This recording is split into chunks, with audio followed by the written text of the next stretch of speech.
Meus amigos, que beleza, muito bem. Olá, olá para vocês sintonizados em www.tvparadise.com.br.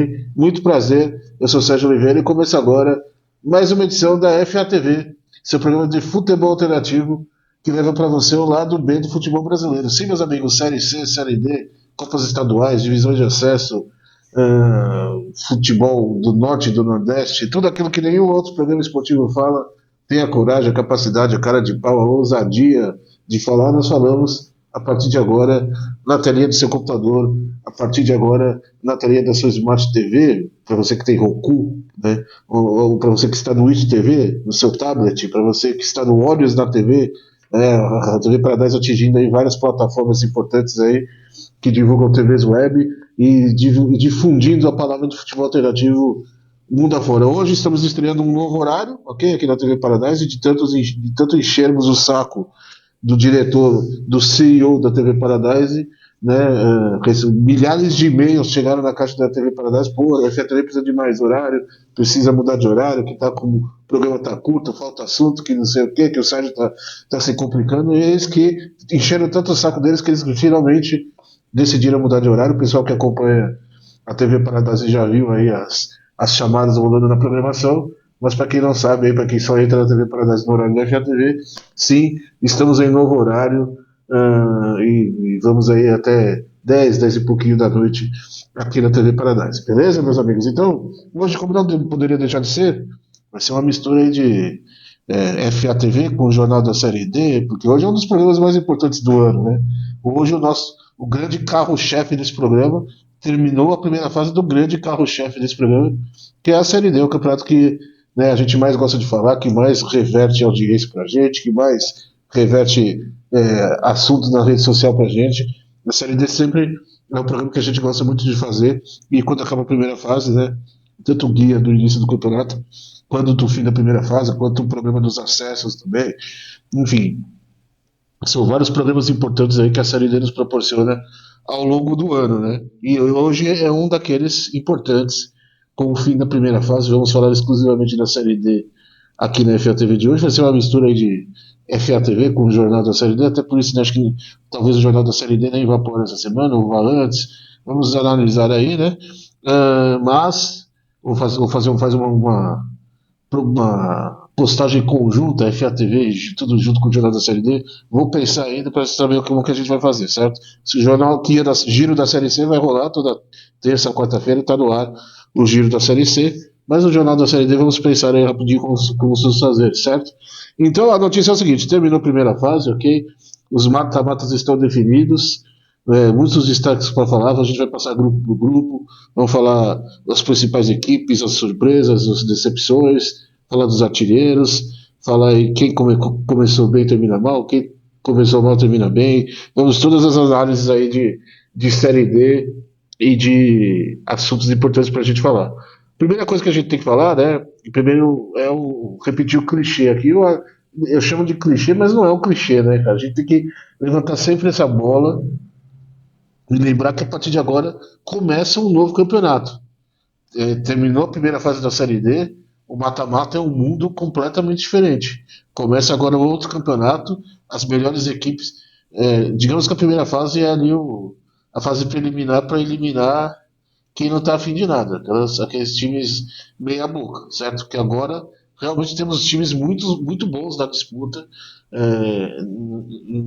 Dá para falar aí pelo menos uns 10 clubes que têm boas chances de brigar pelo acesso, certo? As quatro vagas serão muito disputadas. Né? Temos equipes aí que surpreenderam, temos equipes que estão comendo quietinhas, todo ano tem uma, né? Vamos apontar essas. Então, não é clichê falar que começa um novo campeonato. Os times já estão se reforçando, né? O Manauara, por exemplo, anunciou o Tobinha, né? Jogador experiente, que apesar do apelido alternativo, o apelido duplo sentido é bom jogador, a gente sabe disso, é um cara que conhece muito a Série C, a Série D, jogou pelo Brasiliense, estava jogando pelo Capital, né? O Santa Cruz anunciou o Ariel, o argentino, né, o Adriel, centroavante, né, a portuguesa, por exemplo, já anunciou que vai contratar mais jogadores, está precisando de um meio-campista urgente, a portuguesa, mais um bom zagueiro, já dando aí um goleiro também, por que não, né? Já espero que o francês aí da safra da portuguesa assista esse programa. Já fica a dica aí, né? A portuguesa precisa principalmente dessas três posições, né? E os times estão contratando, né? O mercado fica aberto, então começa um campeonato do zero, né? E a primeira fase é para separar o joio do trigo. Agora que o campeonato começa de verdade, e um campeonato muito difícil, né? Porque são 6 jogos até o acesso. E mata-mata é muito traiçoeiro, né, gente? Mata-mata, você pode ter o melhor time do campeonato, você pode ter uma máquina. Um dia que seu time, que o craque do seu time acorda com o pé esquerdo e o time joga mal, pode jogar o campeonato inteiro fora, um projeto inteiro fora. Né? Um dia que o time come uma feijoada ali, come um almoço, uma carninha mais pesada, o time já entra com aquele peso em campo, né? E pode complicar tudo. Um gramado com uma chuva que estrague ali a condição do gramado para um time mais técnico, enfim, tudo pode acontecer no mata-mata e é muito difícil. Mata-mata é muito imprevisível e tudo pode acontecer. Quantas zebras já não vimos em matas-matas por aí, né?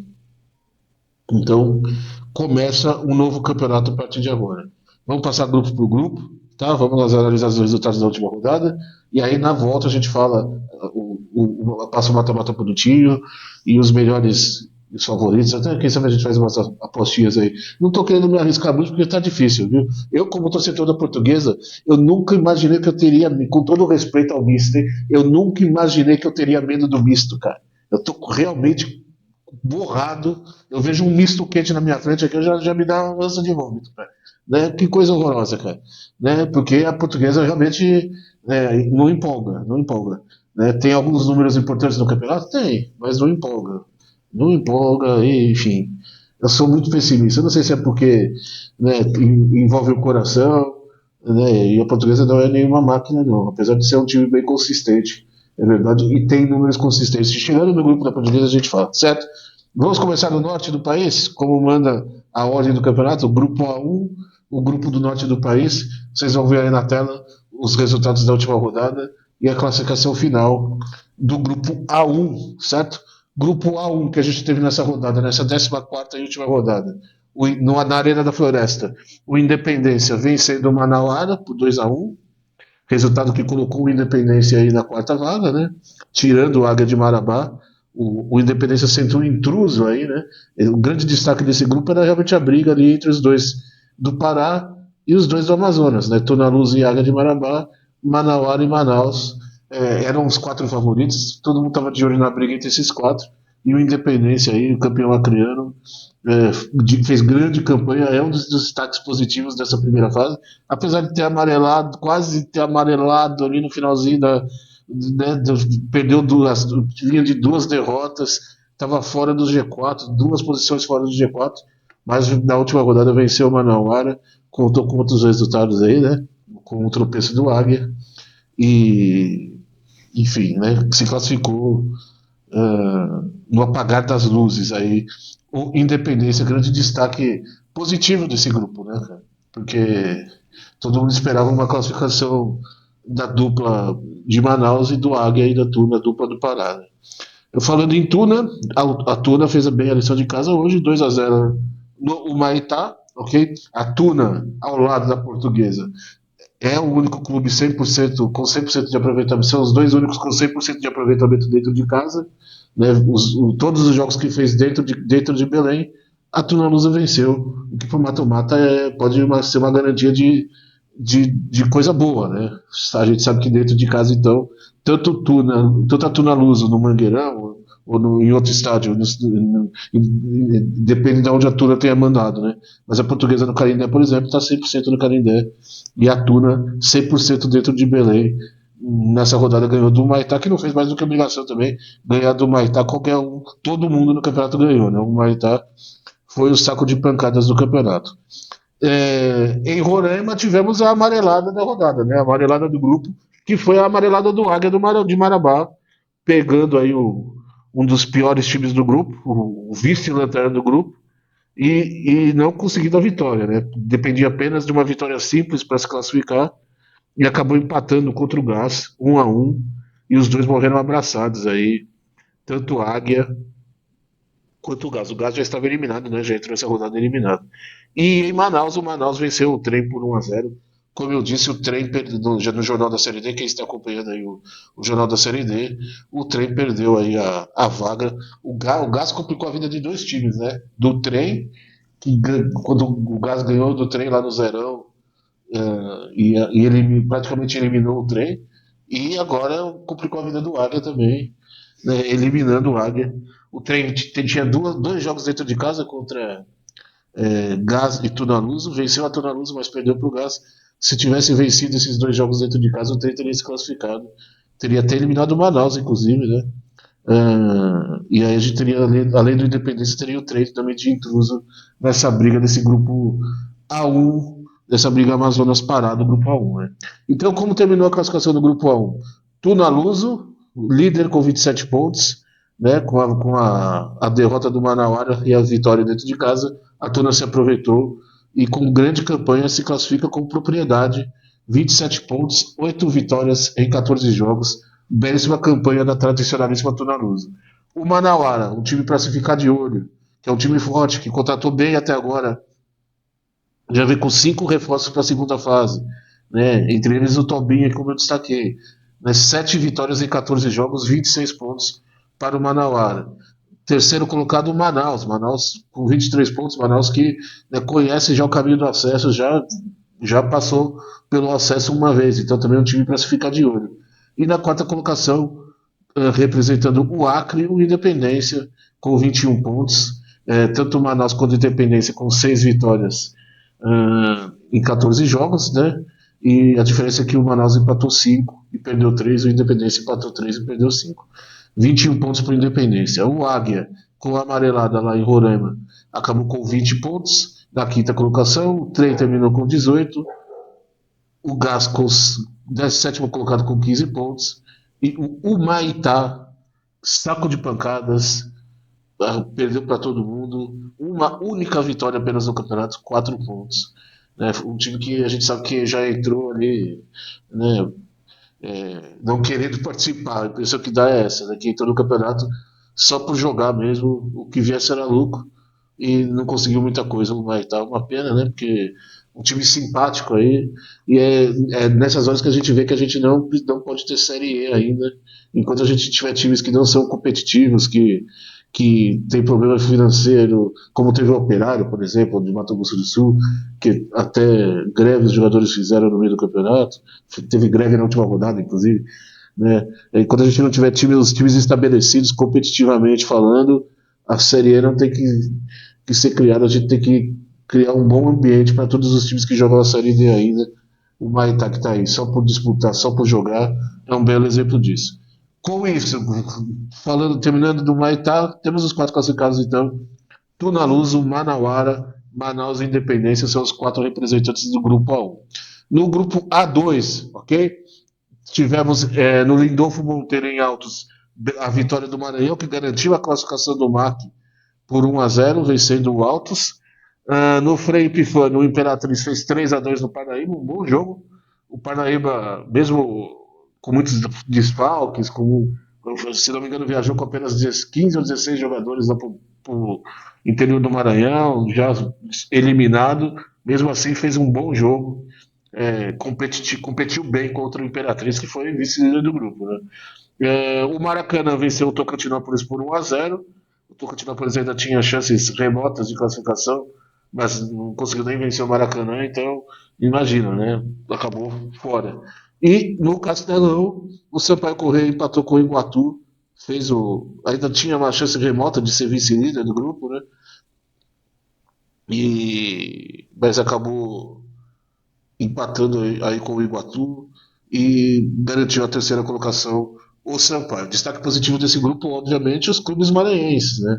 Bela temporada do futebol do estado do Maranhão, emplacando os três classificados aí, né? As três equipes do grupo se classificaram atrás do Altos, é verdade, que o Altos disparou, apesar de ter dado uma relaxada aí nas duas últimas rodadas, também uma relaxada até perdoável, né? Porque se classificou com 3 ou 4 rodadas de antecedência, agora eu não lembro, acho que 3 rodadas de antecedência.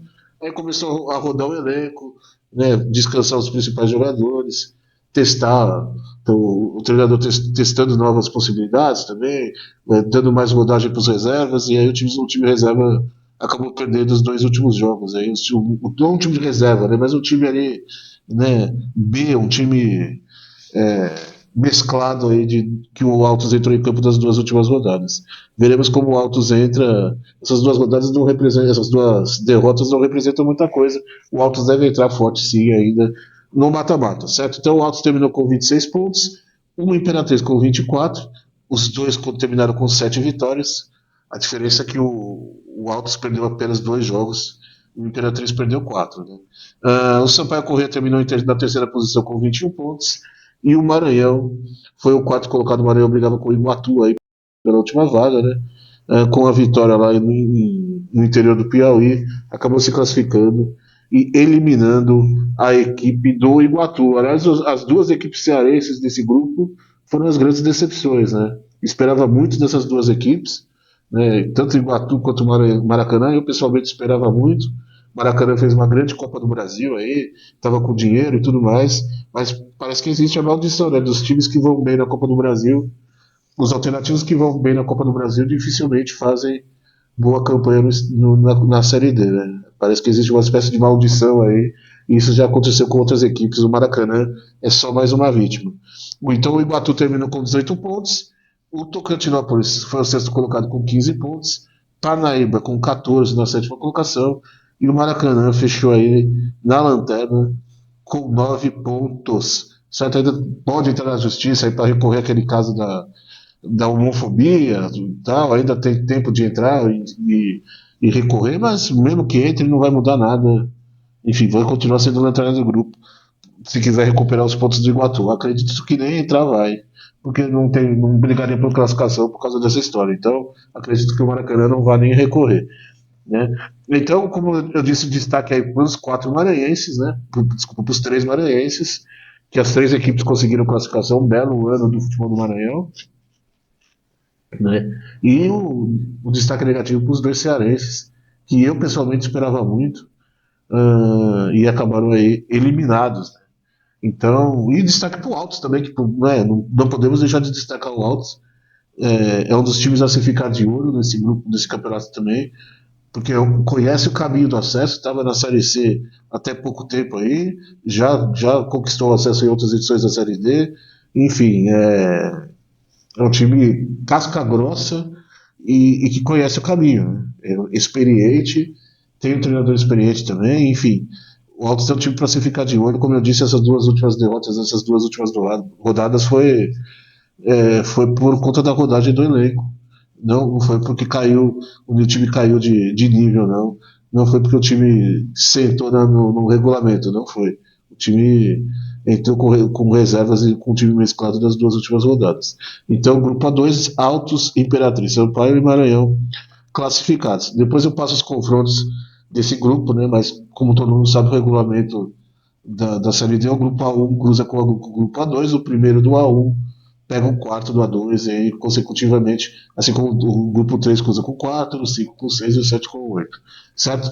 Vamos para o grupo 13, o nosso querido grupo da morte, né? Grupo da morte porque era um grupo que tinha muitas equipes tradicionais, né? Equipes tradicionais, equipes que na última Série D brigaram por acesso, era um grupo dificílimo, né? E 4 camisas muito pesadas passaram de fase, né? 4 gigantes aí do futebol do Nordeste passando de fase nesse grupo 3. Na nossa última rodada, nessa 14ª rodada, lá no Marizão, em Souza, o Souza perdeu em casa para o Santa Cruz de Natal, 2-1. Santa Cruz de Natal até fez a parte dele na briga pela última vaga, mas os resultados aí não ajudaram muito. Né?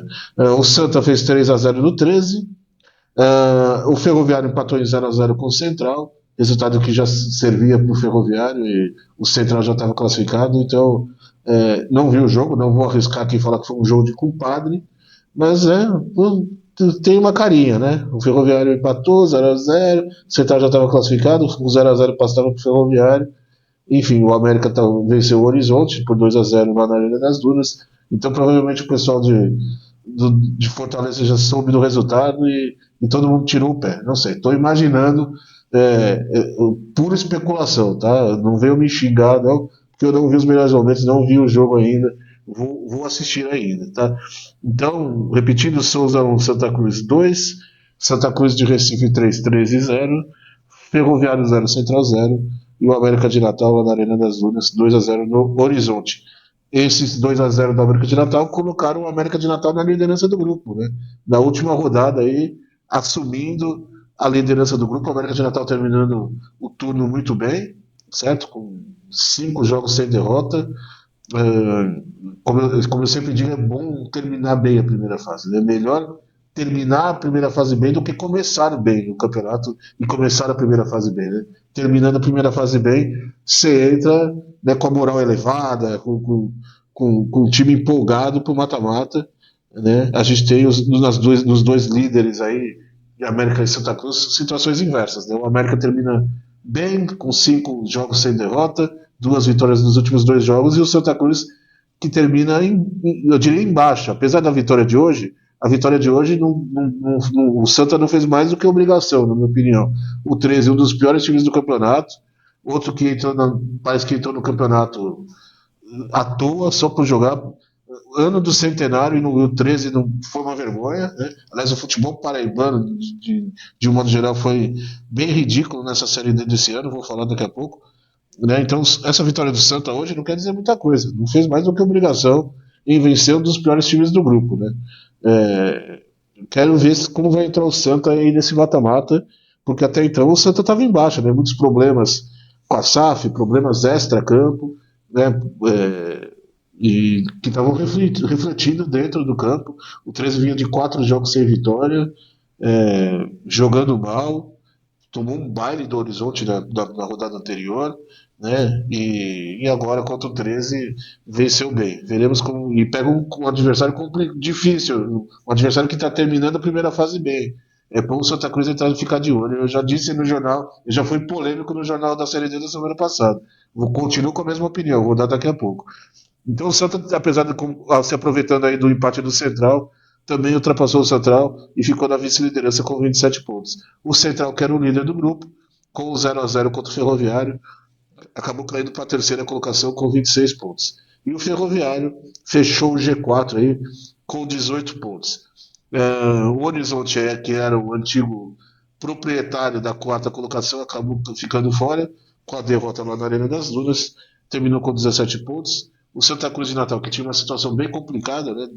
Torcia, precisava golear, enfim, tirar um saldo de gols enorme, mas fez uma campanha muito digna ao Santa Cruz de Natal. É um que começou o campeonato bem e acabou, ao longo do segundo turno, caindo de produção, né?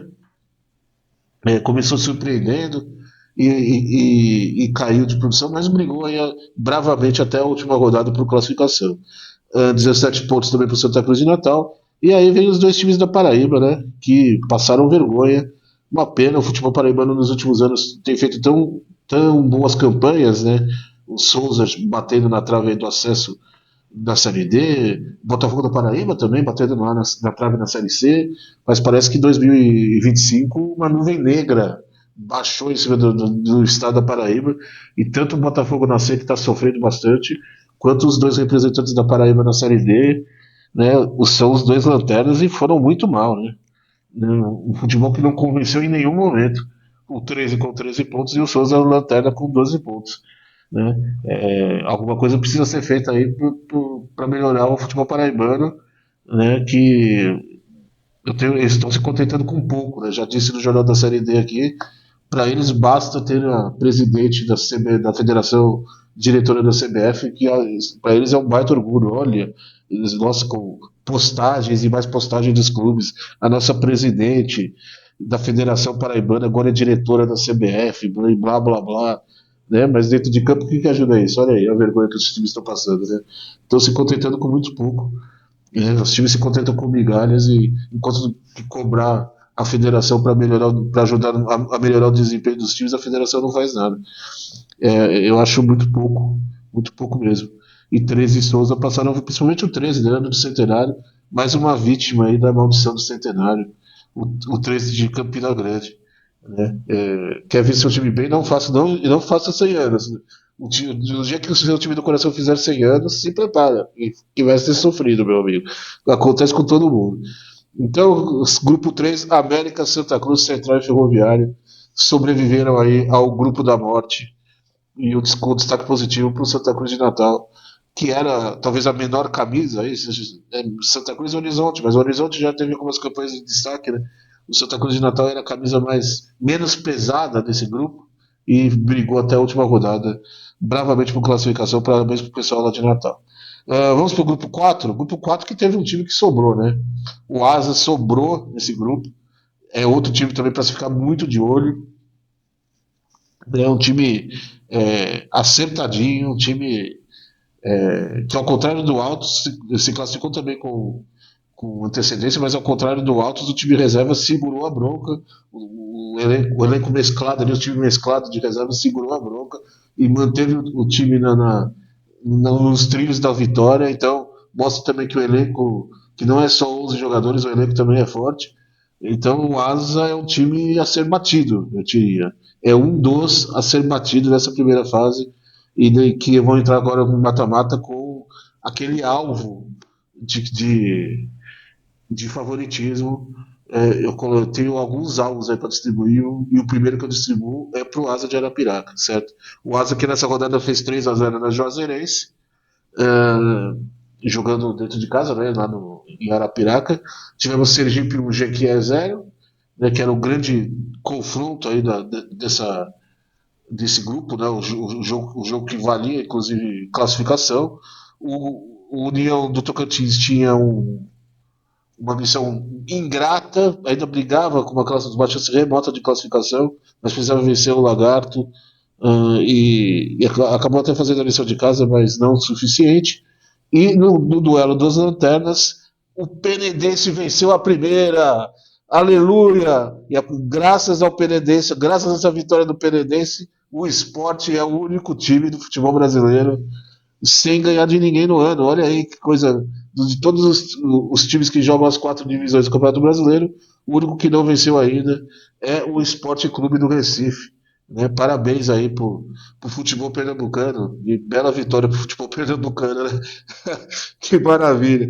Né? Eu até comentei no Jornal da Série D, pô, bem que o Barcelona poderia fazer essa caridade para ajudar o Penedense, né? Para o Penedense não terminar a primeira fase sem ganhar de ninguém. Eis que rolou. O Penedense venceu o Barcelona lá no interior da Bahia por 1-0 e conquistou aí, na última rodada, a sua única vitória da primeira fase da Série D. Então, sendo assim, o Asa terminou com 31 pontos, em campanha excelente, 9 vitórias, 4 empates e uma derrota, uma única derrota em 14 jogos, 31 pontos. O Lagarto, 7 vitórias em 14 jogos, 23 pontos. O Sergipe e a Juazeirense com 6 vitórias. O Sergipe empatados com 22 pontos, campanhas idênticas, né? A diferença está justamente no saldo de gols. 6 gols para o Sergipe e menos 3 para a Juazeirense. Ok? Na quinta colocação ficou a União do Tocantins, uma das melhores campanhas do segundo turno da Série D, inclusive, mas que não foi é, o suficiente para se classificar. Começou o campeonato mal, né? Se recuperou no segundo turno, mas não foi o suficiente para entrar na zona de classificação. O Jequié, que praticamente perdeu o acesso aí nas últimas 5 rodadas, né? Cinco jogos sem vitória. O Barcelona de Ilhéus foi o sétimo colocado com 11 pontos. E o Penedense, no apagar das luzes da primeira fase, conquistou sua única vitória e chegou aos 8 pontos, 5 empates e 8 derrotas para os sergipanos, né? E resultado que colocou o Maitá oficialmente como o pior time do campeonato. Até então era o Penedense. O Maitá acabou ficando com essa bomba aí de pior time da Série D. Então no grupo 4, Asa, Lagarto, Sergipe e Juazeirense são os classificados que cruzam com o grupo 3. Né? Grupo 5 já entrou todo mundo, já entrou definido na última rodada. A briga era apenas por posição no G4, que nem aconteceu essa mudança no G4. No fim acabou todo mundo, tudo como começou, né? Luverdense 1, os jogos foram no sábado, né? Luverdense 1, Goiânia 0. Em Porto Velho, o Porto Velho, o Gás em Porto Velho perdeu para o Misto por 3-0. O Ceilândia no Abadião fez 2-0 no Goianésia. E a Aparecidense do professor Lúcio Flávio fez 2-1 no Capital. Capital, grande decepção desse grupo, apostava muito no Capital e o Capital terminou na quinta colocação, fora do G4. Né? Outra equipe com alvo de, de favoritismo e de que equipe que merece ser batida. A Aparecidense, 10 vitórias em 14 jogos, 32 pontos na primeira fase, 2 empates e 2 derrotas. Outra equipe que merece aí o alvo de favoritismo, de boa campanha, grande trabalho do Lúcio Flávio, não tenho o que falar, né? Um time que, tal qual o Altos, por exemplo, conhece o caminho do acesso, já jogou Série C, é um time experiente, um time que conhece o, a Série D, o mata-mata da Série D, né, tem jogadores de experiência, Renan Gode, tem, enfim, é um time acertadinho esse Aparecidense e um trabalho, eu diria, surpreendente do Lúcio Flávio, né? Por tudo que rolou dos outros trabalhos dele aí, né? Ele tá fechando o campeonato, a primeira fase com a melhor campanha geral. É uma vantagem importante para o mata-mata, garante decisões em casa, né? Nos jogos das quartas, se a Aparecidense chegar nas quartas, ele vai decidir, porque provavelmente vai decidir também em casa por conta da classificação geral, depende da classificação geral, mas a chance dele decidir em casa é enorme. Então é uma vantagem expressiva aí para a Aparecidense essa melhor campanha e merece também um alvo aí de favoritismo.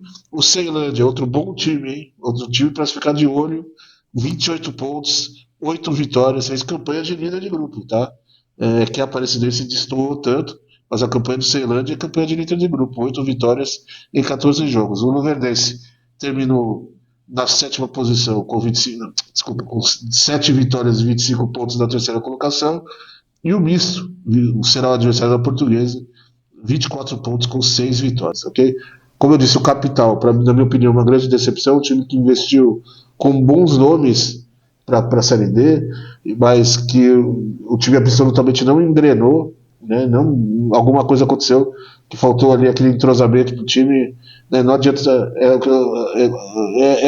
como o futebol é inexplicável, né? Você pode contratar bons jogadores, que os jogadores se conhecem o campeonato, os jogadores, enfim, se o time não encaixa, se não rola o entrosamento entre os atletas, o time não vai. Por isso que você pode contratar 11 craques para jogar a Série D, pode contratar os 11 melhores jogadores da Série A hoje para jogar a Série D, que não é garantia de acesso. A Série D é um campeonato muito difícil. O Goiânia terminou na sexta colocação com 10 pontos, o Goianésia com 8 pontos e o Gazinho Porto Velho com 7 pontos. Então, classificados pelo grupo 5, a Aparecidense, o Ceilândia, o Luverdense e o Misto do Mato Grosso, ok? E aí a gente chega no grupo 6, e aí no grupo 6 o coração do apresentador balança, né? Vocês sabem disso, né? Temos a Portuguesa aí no grupo 6, que na última rodada aí para quase mais de 5 mil pessoas no Canindé, venceu o Boa Vista por 3-0. A SAF da Portuguesa colocou os ingressos de graça para quem não acompanhou aí, né? Comprou os ingressos, porque o regulamento não permite o ingresso de graça, mas a própria SAF bancou aí os ingressos do jogo e o público respondeu. Ficou muito feliz, me surpreendeu, inclusive. Cheguei a postar nas redes sociais que eu estava com medo dessa aposta da Portuguesa, porque o torcedor da Portuguesa é um torcedor que só vai na boa, só vai quando o time está bem, quando o time dá show, só lotou no Barcelusa, só lota em final, mas ali na hora da faca fria, na hora do dia a dia, são sempre os mesmos 1.500 torcedores, mas a torcida respondeu, né? E lotou o Canindé, é bom demais, como torcedor, né? Eu vou ser um pouquinho clubista aqui, mas é bom demais ver o Canindé lotado, é bom demais ver aquele estádio que eu amo tanto, com vida, pulsando, com o pessoal torcendo, e o time em campo respondeu. Grande atuação do Cristiano, né? Fazendo 2 gols, né? Tem que destacar Guilherme Portuga. Guilherme Portuga está fazendo um campeonato espetacular. Eu acho que é o melhor jogador do time hoje. Tá? É o carregador de piano. É um ponto positivo que o treinador da Portuguesa, o Cauã, fez, que foi recuar o Guilherme Portuga. O Guilherme Portuga, que tradicionalmente é aquele meia clássico, aquele meia camisa 10. O Cauã recuou pro o Portuga para jogar como volante. E o Portuga se achou. O Guilherme Portuga se achou na posição, tá comendo a bola, carrega o piano do time, corre o campo inteiro. É um dos grandes destaques da primeira fase da Portuguesa. É o Guilherme Portuga. Uh, Outro destaque, a Portuguesa realmente precisa de um zagueiro reserva, né? A dupla de zaga titular não tem o que falar. O Biazos é um grande achado da Portuguesa, jogador espetacular, que ainda, e que ainda pode ser julgado por conta daquele problema lá com o Atlanta do Nova Iguaçu, com aquele. Enfim, não, já dei minha opinião que já viralizou aí, não vou falar mais, né? Mas ainda pode ser julgado, pode ficar de fora pelo julgamento, né? De fora da primeira fase, que vai ser uma perda enorme para a Portuguesa, cara, porque a Portuguesa absolutamente não tem zagueiro reserva, por isso que eu dei a dica aqui da contratação de um zagueiro. E o ponto fraco é o gol, né? A Portuguesa precisa de um goleiro. Eu pessoalmente, Sérgio, tenho mais confiança no reserva. O Rafael Pascoal, que jogou ontem contra o Boa Vista, inclusive, tenho mais confiança no reserva do que no Bruno, no titular. Acho que a Portuguesa ainda precisa de um goleiro. Ou coloca o Rafael Pascoal de titular, que é mais experiente, e eu tenho mais segurança. Eu, pessoalmente, tenho mais segurança nele. Mas a Portuguesa tá 100% dentro de casa, né? Só a Portuguesa e a Tuna Luso ganharam todos os seus jogos dentro da sua casa. A Portuguesa vem de 4 vitórias nos últimos 5 jogos. É um time consistente, sim, né? Contra o principal adversário do grupo, sofreu muito pouco. Um grupo que, é verdade, tecnicamente decepcionou um pouco. Eu esperava mais do grupo. Mas a Portuguesa é um time que vai dar trabalho no mata-mata. Não considero favorito ainda, não considero. Acho que vai sofrer contra o misto, né? É um jogo duro contra o misto. O misto tem tanta camisa quanto a Portuguesa, tanta tradição quanto a Portuguesa. A Portuguesa não pode ter soberba nesse mata-mata, né? O grande problema de alguns torcedores da Portuguesa ainda é a soberba, é achar que não, que nós somos a poderosa Portuguesa e blá blá blá. Não serve para nada isso. Conversa fiada, conversa para poder dormir. Na hora que o filho chora e a mãe não vê, a camisa não vai garantir nada para a Portuguesa. Então, e aí, e cruzou ainda com um time tão tradicional quanto. O misto tem tanta história quanto a Portuguesa, e se passar do misto pode pegar o Joinville, que tem tanta história quanto a Portuguesa. Então, é bom, a camisa não vai garantir nada para a Portuguesa. É bom jogar bola, é bom o time estar preparado, porque não vai ser um mata-mata fácil para a Portuguesa, apesar da torcida estar em paz com o time, né?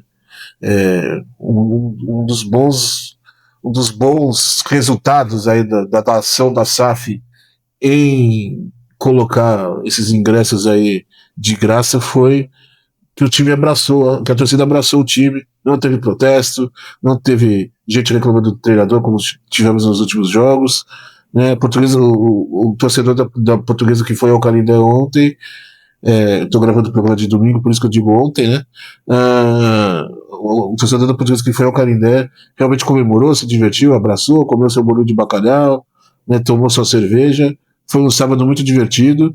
Um sábado também para alguns torcedores que conheceram o Canindé. A gente via muitas famílias, né? Muitas pessoas que estavam na cara ali, que estavam ali meio que, né, visitando, passando uma tarde de futebol, o que eu acho bem legal, não recrimino não, acho que tem que ter mesmo, né? O estádio do Canindé é um estádio fantástico para você levar sua família, levar seu filho, sua mulher, sua esposa, sua namorada, né? Mas é quase uma experiência completa, tem gastronomia, tem dança típica, festa.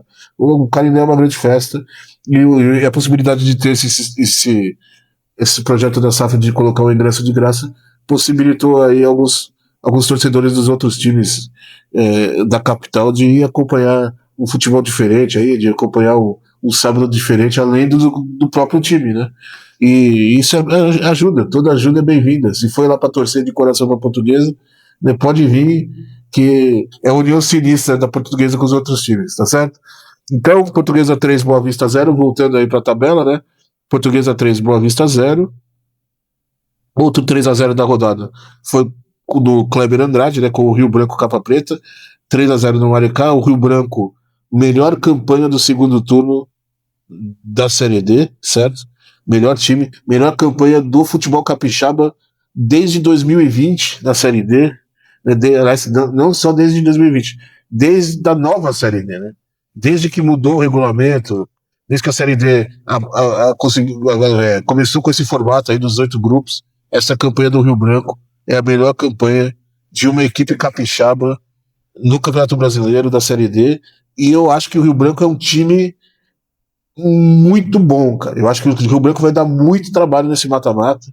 É um time experiente, né? O Fernando Henrique está em ótima fase, o Bruno Silva, jogador experiente, tem Vitor Leque, tem bons jogadores. A SAF contratou bem a SAF do Rio Branco, né? E enfim, o Rodrigo fugiu o sobrenome do treinador do Rio Branco, enfim, mas está fazendo um bom trabalho. E o Rio Branco é um time para se ficar de olho também, vai dar trabalho, né? Terminou atrás da Portuguesa, mas fez grande campanha nessa primeira fase e é um time que vai dar trabalho. Em Nova Iguaçu 1, Porto Vitória 1, resultado que eliminou o Porto Vitória.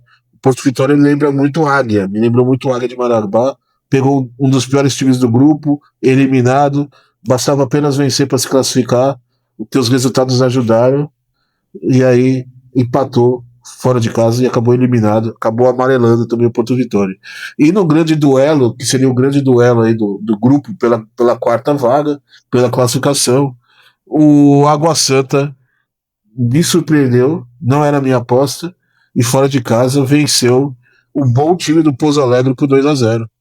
Eu disse em outras ocasiões que, para mim, tecnicamente, o melhor time do grupo era o Pouso Alegre. Era o time que eu mais gostava de ver.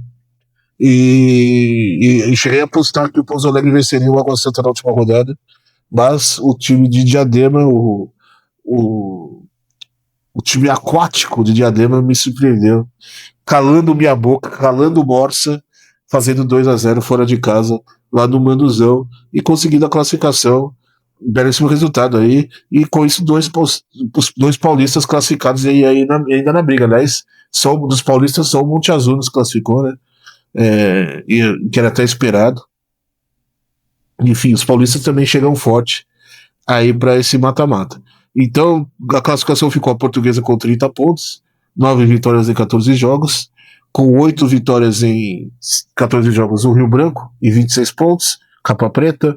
O Água Santa terminou com 21 pontos, e o Maricá com 19 pontos. O Maricá, que era o carioca, se esperava muito dos 3 cariocas, tá?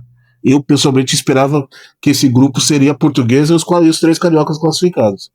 Era a minha aposta antes do campeonato, né? Era Portuguesa, Maricá, Nova Iguaçu e Boa Vista. O Maricá era o que menos se esperava e o único que conseguiu a classificação, né? Para você ver como que é. O Nova Iguaçu e Boa Vista também grandes decepções aí nessa primeira fase. Nova Iguaçu pela boa campanha que fez no estadual, nos últimos 2 anos do estadual, inclusive, né? Foi semifinalista de estadual, brigando por título lá no Campeonato Carioca, e o Boa Vista por ser uma SAF muito bem organizada, porque tinha contratado bons jogadores, bom treinador. Deu tudo errado na SAF do Boa Vista. O time realmente não encaixou de jeito nenhum, trocou de treinador várias vezes, já anunciou o Ito Rock aí essa semana para a Copa Rio. Deu tudo errado no Boa Vista, e a lanterna do grupo acabou caindo na bomba do time de Bacaxá, né? Então, Pouso Alegre e Porto Vitória com 17 pontos, Nova Iguaçu com 15 e Boa Vista com 9 foram eliminados. E Portuguesa, Rio Branco, Água Santa e Maricá estão classificados e cruzam lá com as equipes do grupo 5. E aí vamos para os 2 últimos cruzamentos. Inter de Limeira no o grupo 7 e o grupo 8, desculpa. Já colocando mais um alvo aí no campeonato, outro time favorito, outro time que, na minha opinião, merece o destaque é a Inter de Limeira, mais um alvo de favorito aí, outro time que vai entrar contra tudo e contra todos nesse mata-mata, pelo grande trabalho que a diretoria da Inter de Limeira fez, indo no interior de Santa Catarina buscar um treinador até então desconhecido, que surpreendeu no campeonato estadual, numa equipe que tinha acabado de subir de divisão, que assumiu um time que estava despedaçado, que tinha sido rebaixado no Campeonato Paulista com uma campanha horrorosa, que foi todo mundo mandado embora, do roupeiro ao camisa 10, um time completamente despedaçado, e aí o Ademir Fezan, esse treinador do interior de Santa Catarina, que estava no Santa Catarina FC, remontou o time, foi ali, buscou jogadores de confiança, jogadores que conhecia, e faz um grande trabalho realmente. Eu acho que é o principal trabalho dessa Série D hoje, é o Ademir Fezan na Inter de Limeira, para mim o melhor treinador do campeonato, por tudo que envolveu aí a pré-Série D, né? A Inter de Limeira acabou o Paulistão despedaçada, e termina essa primeira fase aí com uma das melhores campanhas agora, em menos de 3 meses, né? Pra gente ver como o estadual não serve de nada. A gente não tem que se basear no estadual nas nossas análises, né? Tanto a Inter de Limeira como o Central de Caruaru também é um exemplo de time que foi rebaixado e está se classificando como uma das melhores campanhas. Enfim, campeonato estadual não serve de nada, os times se remontam, começam o campeonato do zero e formam aí um elenco que se encaixar, que se entrosar, faz boa campanha. A Inter de Limeira, que nessa rodada foi surpreendida pelo Goiatuba, né, no Limeirão, 1-0. O Operário perdeu em casa pro Cianorte 2-0. No duelo dos lanternas, o Monte Azul venceu o Itabirito, lá na Toca do Leão, lá no estádio do Vila Nova, por 2-1. E o jogo que realmente valia alguma coisa, que valia nesse grupo era um jogo que valia a quarta vaga, o duelo entre Cascavel e Uberlândia, que acabou com o Cascavel fazendo bem a lição de casa, vencendo o Uberlândia 2-1. E o Uberlândia, que acabou de virar SAF, inclusive, né, acabou sendo eliminado. A grande surpresa desse grupo, para mim, além da Inter de Limeira, que é uma surpresa, é o Goiatuba. Eu não esperava o Goiatuba classificado, confesso a vocês que não esperava ver o Goiatuba classificado. Time tradicional, que consegue a sua classificação aí. Para mim, essa vaga seria do Uberlândia, né? O Uberlândia decepcionando aí, e que tinha até um bom time, com bons jogadores que eu gosto, mas acabou na quinta colocação. Inter de Limeira com 30 pontos, 9 vitórias em 14 jogos, Cianorte 22, Goiatuba 22, com campanhas exatamente idênticas, 6 vitórias, 4 empates, 4 derrotas e 5 gols de saldo, Goiatuba e Cianorte. A diferença está nos gols pró. O Cianorte fez 22 gols e o Goiatuba 21. Veja só vocês, né? E o Cascavel, terminando aí na quarta colocação, se classificando na última rodada, vencendo o Uberlândia, 21 pontos. O Uberlândia com 16, Monte Azul com 14, Operário de Mato Grosso do Sul com 14 e o Itabirito com 10 estão eliminados do grupo 7, certo? Eliminados aí da Série D. Monte Azul com muitos aprendizados aí nessa Série D, né? A gente sabia que era difícil, apesar de ser uma SAF aí toda midiática, né? Com o pai do Neymar na SAF, o Emerson Sheik na SAF, cuidando lá do time, mas a gente sabe que era aprendizado, e o Monte Azul já faz 3 ou 4 rodadas já que virou as atenções para a Copa Paulista, está mais preocupado com a Copa Paulista do que com a Série D, apesar da boa vitória, né, se despedindo bem aí da competição nacional, vencendo o Itabirito por 2-1. E o grupo 8, vamos fechar aí então a primeira fase da Série D com o grupo 8, que é um grupo lá das equipes do Sul, grupo que também já entrou, já terminou, já começou a rodada definido, já começou com os 4 classificados definidos, né, com pouca emoção nesse grupo, mas tivemos alguns resultados interessantes aí na última rodada. Tivemos Azul 0, São Luís e Juiz 0, o confronto dos 2 lanternas. O Guarani de Bagé venceu o Joinville por 2-1. Para mim, a grande surpresa da rodada, né? O Barra perdeu para o Brasil de Pelotas 1-0 em Santa Catarina, e lá em Porto Alegre, São José 1, Zequinha, né? O São José 1, Marcílio Dias 1, fechando aí o grupo 8.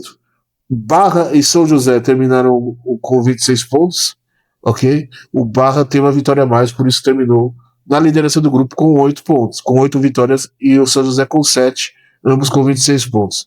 Joinville e Marcílio Dias com 21 pontos, Joinville com 6 vitórias e o Marcílio com 5.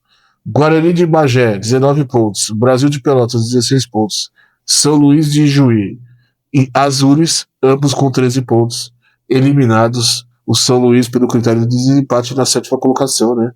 4 vitórias contra 3 do Azures. Destaques desse grupo. Primeiro o Joinville, né, que começou o campeonato muito bem, né, voando, e termina a primeira fase em baixa.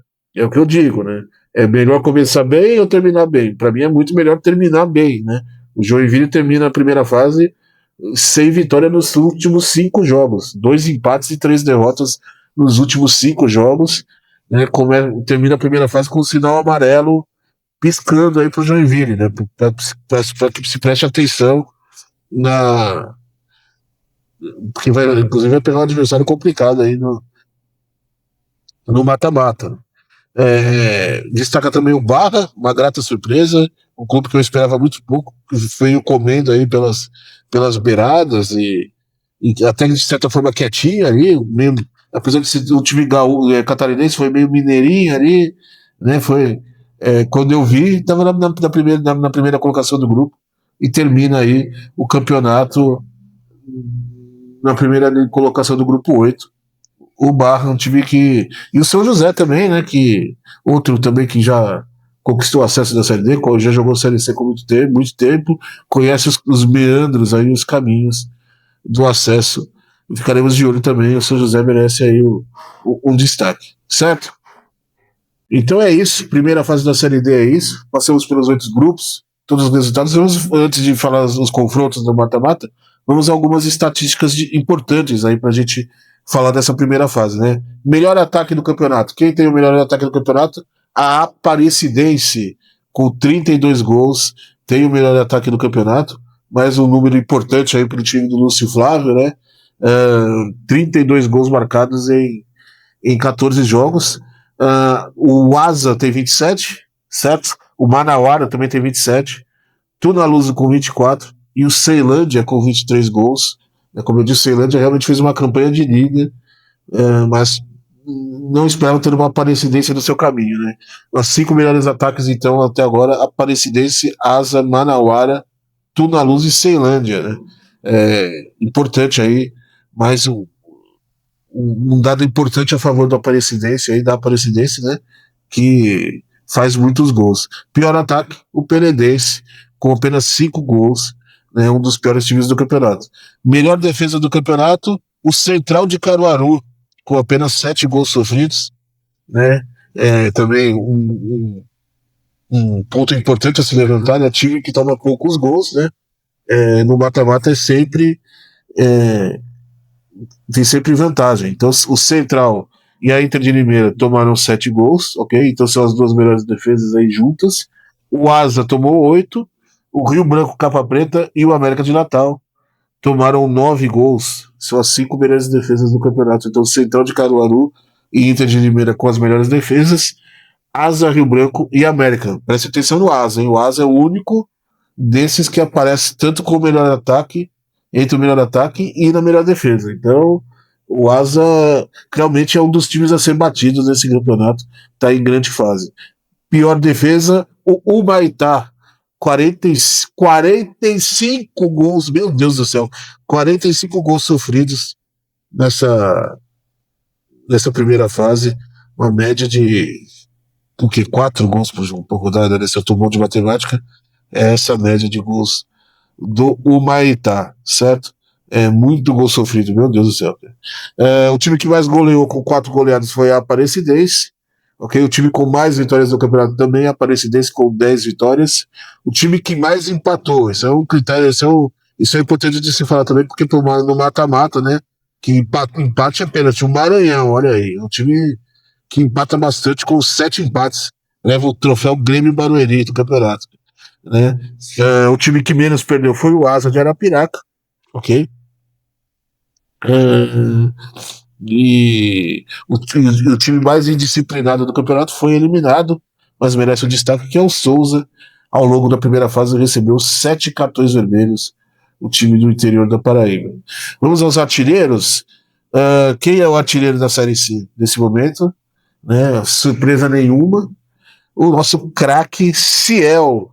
Ciel ao lado do Júnior Mandacaru do Altos, né? Mas a gente destaca que o Ciel, artilheiro, com todos os seus anos de vida e experiência no futebol brasileiro, ainda fazendo gol, sendo destaque pelo Ferroviário. Júnior Mandacaru do Altos também fazendo um grande campeonato, tá?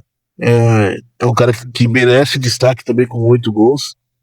Temos o Jonas do Trem também, que já está eliminado, também fez 8 gols. E o Ronaldinho do Tunaluso também com 8 gols. São os 4 artilheiros da Série D até o momento. Destaco ainda o Marcelo Toscano, que está realmente comendo a bola lá no Asa.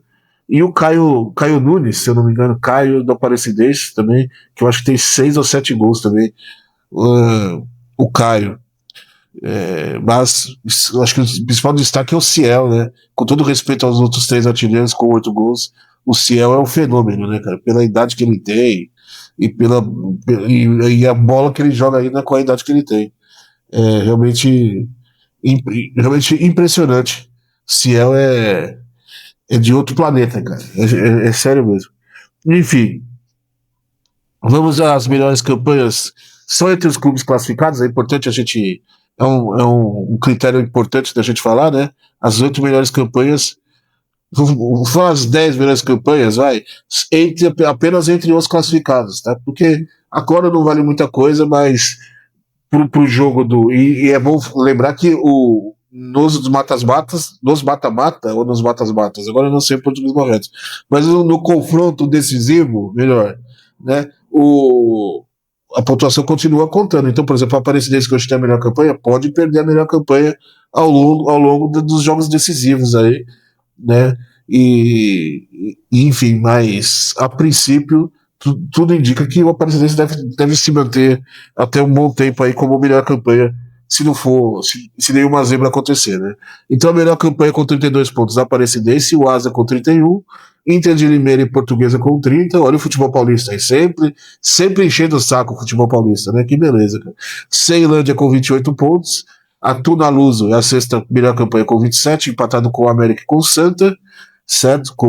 Também com 27 pontos. O Barra ficou com a nona melhor campanha, 26 pontos, empatado com o Rio Branco, Manauara, São José, aí com 26 pontos tem um monte de time. Rio Branco, Manauara, São José, Altos e Central de Caruaru. Como eu disse, por exemplo, o Ceilândia, a quinta melhor campanha, e foi segundo colocado do grupo dela, né? Para você ver que a campanha do Ceilândia realmente é uma campanha de líder de grupo. É uma campanha muito boa. O pior líder foi o Altos, se eu não me engano, com 26 pontos. Barra e Altos, né? Foram os piores líderes de seus grupos, com 26 pontos, o que não quer dizer muita coisa, mas vale o destaque, certo? E aí a gente chega na hora da verdade, a hora que o filho chora, a mãe não vê, a hora que o bicho pega, que são os jogos dos mata-matas da Série D, os jogos que vão decidir os acessos, os confrontos do mata-mata da Série D. Vamos ver na tela aí todos os jogos do mata-mata da Série D. Vamos lá, atenção. Vamos lá, então começando pelo canto esquerdo em cima, é bom lembrar, né, o próprio chaveamento já diz aí, são grupos de 4 equipes, certo? Dessas 4, uma equipe é a que vai sobrar para o jogo do acesso. Essa é a equipe que sobrar, o regulamento diz que deve ter que ser refeita a classificação geral, e pela classificação geral, no jogo do acesso, a primeira campanha pega a oitava, a segunda pega a sétima, a terceira a sexta e a quarta a quinta. Então, por exemplo, da chave dos confrontos Tudo à Luz e Maranhão, Lagarto e Central, por exemplo, entre esses 4 times, o que sobrar é o que vai para o jogo do acesso, certo? Isso posto, já temos aí a primeira chave, então, Tudo à Luz e Maranhão, Lagarto e Central, 2 jogos interessantíssimos. Toda a Luz muito forte dentro de casas, com 100% de aproveitamento. O Maranhão é o time que mais empata do campeonato, né? Um time que joga é, correto, um time que aposta muito no contra-ataque, um time chato de se enfrentar. Tunaluso vai ter problemas com o Maranhão e duas camisas pesadas no futebol brasileiro. Né? No outro confronto, o Central e o Lagarto, acho que o Central tem um leve favoritismo aí. O Central é mais time que o Lagarto. Mas o Lagarto termina a primeira fase em ascensão. Né? O Lagarto termina bem a primeira fase. Então com empolgação aí, pode surpreender para cima do Central. Tudo desenha um Central e Tunaluso no segundo confronto, mas é difícil apostar. E aí Central e Tunaluso vai ser um grande jogo, cara. Um duelo dificílimo, equilibradíssimo. A segunda chave tem Imperatriz e Manaus, América de Natal e Juazeirense, certo? Imperatriz e Manaus, para mim, uma briga de cego no escuro, muito difícil apostar, duas equipes muito iguais. América e Juazeirense, o time da Juazeirense é chato, cara, é um time tradicionalmente chato, mas o favoritismo é total do América. A América foi líder do grupo dele, diria até que a obrigação é do América. O América, para mim, é melhor do que os outros três nessa chave. Diria que a obrigação do América estar no jogo do acesso. Qualquer coisa que não seja o América no jogo do acesso, para mim, vai ser uma zebra bem grande. O América pegou uma chave relativamente tranquila aí nesse mata-mata. Teremos Altos e Independência, ok? E Santa Cruz e Sergipe. É só briga de cachorro grande a partir de agora, cara. Altos e Independência, para mim, o Independência já tá no lucro de ter passado de fase. Acho que o Altos é amplo favorito, embora seja uma viagem difícil lá pro Acre, né? Os deslocamentos naquela região são complicados, os voos, a gente sabe, né? Não tem voo direto, enfim. É uma viagem complicada, mas para o Independência jogar também no interior do Piauí também não vai ser fácil. Então, para os dois lados é um confronto chato, de viagem chata, né? Mas acredito que o Altos é muito mais time e deve se classificar. E aí, Santa Cruz e Sergipe, eu acho que se o torcedor da Portuguesa está com medo do misto, o torcedor do Sergipe tem que se benzer desculpa, o torcedor do Santa Cruz tem que se benzer desde já. O torcedor do Santa Cruz tem que, nossa, porque hoje o Sergipe, na minha opinião, está em melhor fase que o Santa Cruz. O Santa Cruz não termina a primeira fase bem, o Santa Cruz não termina em ascensão, pode se complicar sim com o Sergipe, vai ser um confronto muito difícil. E se passar do Sergipe, aí depois tem o Altos ainda, que aí é muito perigoso para o Santa Cruz. O Santa Cruz pegou uma chave muito difícil, vai ter que suar sangue o Santa, né, para chegar no jogo do acesso. Vai ter tudo indica que teremos um Altos e Santa Cruz, embora eu acho que o Santa vai sofrer muito com o Sergipe, não vai ser fácil. Prepara o coração, torcedor coral, mas aí, mesmo terminando em uma fase, né, não dá para não apostar nos jogadores experientes que o Santa trouxe e na camisa do Santa, com todo respeito ao Sergipe, que também tem muita camisa, né? Mas não dá para não apostar contra o Santa Cruz. Acho que o Santa Cruz passa com muito sofrimento. Já do Altos, eu não tenho boas notícias para o torcedor tricolor, não, né? Acho que o Santa não passa do Altos. Vai sofrer contra o Sergipe e deve cair para o Altos do Santa Cruz. Fechando a chave do lado esquerdo, Manauara e Sampaio Correia, Asa e Ferroviário. Caramba, Asa e Ferroviário é um teste de fogo pro Asa. Agora a gente vai ver se o Asa é tudo isso mesmo. Porque o Asa sobrou no grupo dele e sobrou no grupo relativamente fácil, né?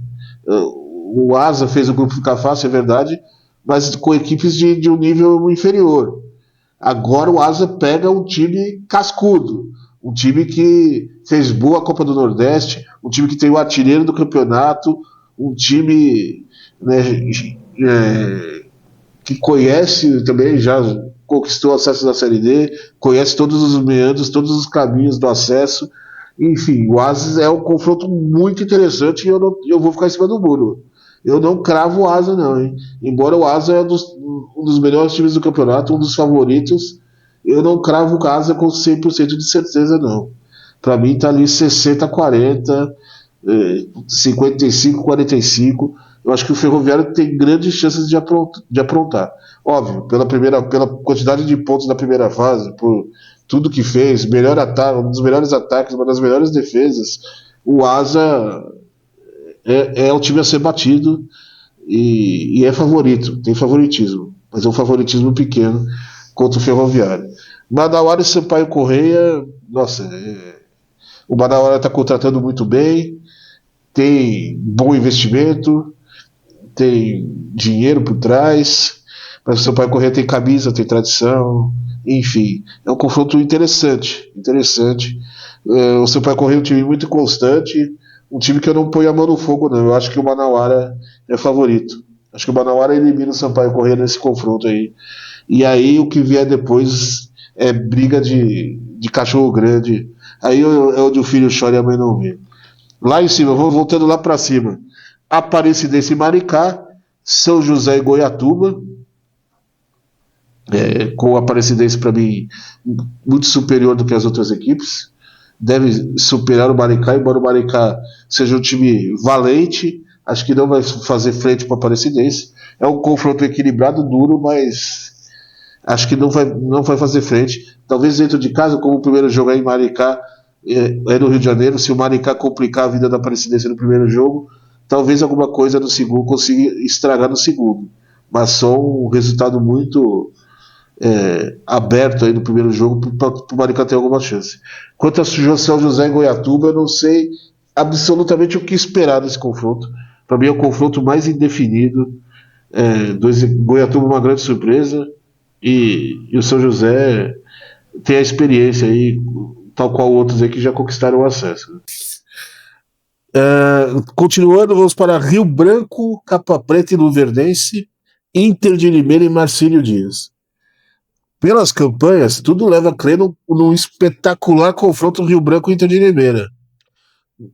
Acho que o Luverdense é o mais fraco dos quatro, acredito. Inclusive, eu gostaria que a Portuguesa tivesse cruzado com o Luverdense, com todo respeito à equipe lá de Lucas do Rio Verde. Eu não queria ver a Portuguesa cruzando com o Misto, não. Eu queria ver a Portuguesa cruzando com o Luverdense. Né, o Rio Branco levou vantagem nessa aí. Eu acho o Marcílio Dias e Inter de Limeira um confronto mais equilibrado. Acho que o Rio Branco, inclusive, deve vencer os dois jogos contra o Luverdense. Mas Inter e Marcílio, um confronto mais equilibrado, embora o Ademir Fezan cruzando com o Catarinense, deu até nisso, o Inter de Limeira deu sorte, cruzou com o Catarinense, que o Ademir Fezan conhece muito bem, estava disputando o Campeonato Catarinense até 2 meses atrás. Tudo leva a crer a um espetacular Rio Branco Inter de Limeira, que vai ser um jogaço, mas olho no Marcílio Dias, que o Marcílio Dias pode surpreender sim, lá o Leão de Limeira. Vamos lá, Português e Misto, Cianorte e Joinville. Cara, como eu disse, eu tenho medo. Eu tenho muito medo da Portuguesa. Não tenho confiança total no time, plena. Embora é uma campanha assim, consistente, 100% dentro do Canindé. A Portuguesa não perde dentro do Canindé. Mas o primeiro jogo é fora, né? E aí, cara, lá no Mato Grosso, tudo pode acontecer. A Portuguesa, o Misto tem, como eu disse, tem tanta camisa quanto a Portuguesa. E mais do que o confronto com o Misto, o confronto da segunda rodada aí, vamos dizer assim, né? Pegando o vencedor de Cianorte e Joinville, é um confronto muito complicado. Joinville, como eu disse, termina a primeira fase em baixa enfim, sem vitórias, com 5 jogos sem vencer. O Cianorte termina um pouquinho mais empolgado, acordou na hora certa, mas eu ainda acho o Joinville mais time que o Cianorte. Eu apostaria que o segundo confronto será Portuguesa e Joinville, embora é puro achismo. Acho que o Joinville elimina o Cianorte aí nessa briga. Mas vai ser muito difícil. Eu não coloco a mão no fogo pelo time da Portuguesa nem um pouco. Não estou muito motivado em acompanhar a Portuguesa, não. Estou até com medo. Como eu disse, eu vejo um misto quente na minha frente, já me tremo todo. Cara. E aí, fechando o último confronto aí, a última chave, Ceilândia e Água Santa, um duelo Distrito Federal São Paulo, contra um duelo aí do sul do país, Barra e Cascavel, confronto equilibradíssimo, Barra e Cascavel, cara. E eu acho que é um dos mais equilibrados aí desse mata-mata. Ceilândia e Água Santa, eu não sei o que apostar. O Ceilândia é um time muito bom, um dos bons times desse campeonato. Jogar lá no Distrito Federal é difícil, mas o Água Santa, depois que o Sérgio Guedes saiu, mudou da água pro vinho, né? O time se acertou, e chegaram novos contratados que entraram muito bem, encaixaram no time, e o time está bem melhor. Né? O time melhorou aí de 5, termina a primeira fase em alta o Água Santa. Né? Pode sim surpreender o Ceilândia, que fez uma campanha muito boa, mas que pega um adversário complicado. Não sei o que apostar. Vou ficar em cima do muro, vocês vão me xingar de eu ficar em cima do muro, mas eu não sei o que apostar nessa chave. Pode acontecer qualquer coisa. É a chave mais equilibrada, eu acho. Inclusive, qualquer um dos quatro, tanto a Ceilândia, quanto a Água Santa, quanto o Barra, quanto o Cascavel, podem tranquilamente chegar no jogo do acesso, nas quartas de final, né? Quando o chaveamento é refeito de acordo com as campanhas. Eu acho que qualquer um dos quatro pode chegar. É uma chave muito equilibrada. Essa chave que envolve aí as equipes do grupo 8, 5 e 6, certo? Enfim, terminando então aí os mata-matas, os confrontos, e vamos ficar de olho, cara. Agora é a hora da verdade, né? Como eu disse, começa um campeonato do zero. Ficaremos de olho também na movimentação da semana, na movimentação de contratações, né? Publicaremos todas nas redes sociais da FATV. Aliás, fica a dica de seguir as redes sociais da FATV, o Twitter, nossa principal rede, mas seguir também o Instagram. A gente teve o Instagram hackeado aí há pouco tempo, perdemos conta, estamos começando a recuperar o Instagram, Facebook da FATV, a nossa newsletter da Substack. Vou pôr muitos textos analisando as equipes da Série D na Substack durante a semana, o TikTok também. Todas as redes sociais da FATV estão aí dispostas e disponíveis para vocês comentarem, e participar e debater Série D com a gente, certo? Espero que vocês tenham gostado do programa de hoje. Né? Não podia ser outro assunto, a gente só podia ser Série D mesmo, uma espécie de mescla da FATV com o Jornal da Série D. Fiquem de olho no novo horário da Série D aí na TV Paradise, toda segunda-feira a partir das 9 horas da noite. Na verdade, invertendo, né, com o programa da Mara Cedro. O programa da Mara Cedro era às 9, passou às 8 horas, e a FATV foi para as 9 horas. A gente agradece aí a Mara Cedro por ceder o horário pra gente também, e agradece a diretoria da TV Paradise, porque a gente encheu muito o saco deles, certo?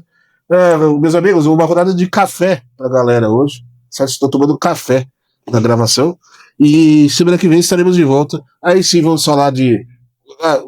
não posso esquecer, parabéns à Napolina, a chata, conquistou o acesso na segunda de Goiás. Semana que vem falo com mais detalhes, vamos repassar a segunda de Goiás, todas do programa semana que vem, que tem a última rodada ainda para acontecer. Mas parabéns à Napolina, time tradicionalíssimo, retornando à primeira divisão do Campeonato Goiano. Parabéns ao Amazônia Independente, que conquistou o acesso lá no Pará. E parabéns ao São Raimundo, a Pantera, que também conquistou acesso no futebol paraense. Tivemos as semifinais da segunda do Pará e os acessos são definidos. O campeão também sai no programa da semana que vem. Tem o acesso do Norte lá em Minas, mas é um acesso que não é acesso, né? Tem todo um problema jurídico, todo um movimento jurídico por trás, né? Aquela história do apito da patrocinense. Enfim, no programa da semana que vem também vamos passar sobre esse assunto, já antecipando um pouquinho do programa da semana que vem, certo? Da FATV da semana que vem, do que vamos falar. Meus amigos, agradeço, um abraço para todos. Semana que vem estaremos de volta aqui no meu velho e querido banco, certo? Que maravilha. Abraço, tchau.